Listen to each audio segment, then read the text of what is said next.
আমি বিজেপির জয় নিয়ে বলতে পারি যে পশ্চিমবাংলায় যে অন্ধকারাচ্ছন্ন সময়টা চলছিল সেটা একটা নতুন অধ্যায় চালু হলো, বিজেপি এখানে জিতেছে বলে।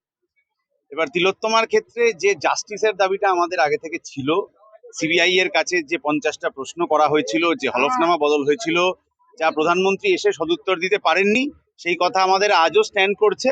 আমরা জাস্টিসের দাবিতে গতকাল পর্যন্ত যেরকম রাস্তায় ছিলাম, আগামীকালও আবার সেই রকম রাস্তাতেই থাকবো, কারণ জাস্টিস এখনো পাওয়া যায়নি।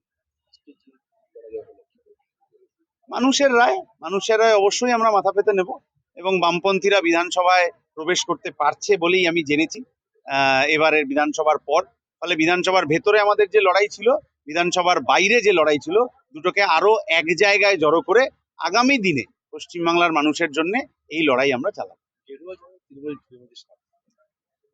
মানুষ যা রায় দিয়েছেন সেটা তো অবশ্যই আমাদের মেনে নিতে হবে, কিন্তু আমরা দেখতে চাই যে প্রধানমন্ত্রী বলে গিয়েছিলেন যে ক্ষমতায় যদি ওরা আসেন তবে হচ্ছে ফাইল খুলবে।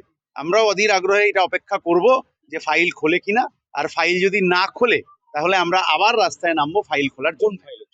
যে ফাইল খোলার কথা প্রধানমন্ত্রী বলে গেছিলেন, অভয়ার তদন্ত হোক, নিয়োগ দুর্নীতি হোক, গরু পাচার, কয়লা পাচার, বালি পাচার ইত্যাদি হোক, যা দীর্ঘ গত 10 বছর ধরে ইডি সিবিআই তদন্ত করছে, তার ফাইলটা এবার খোলা হয় কিনা, তার দোষীদের এবার শাস্তি হয় কিনা, সেটা দেখার জন্য আমরা রাস্তাতে থাকি।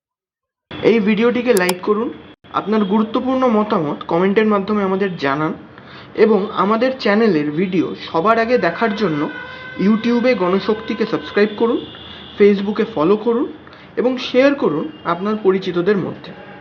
আমাদের চ্যানেলে আপলোড হওয়া ভিডিও নোটিফিকেশন পেতে বেল আইকনটি ক্লিক করতে ভুলবেন না।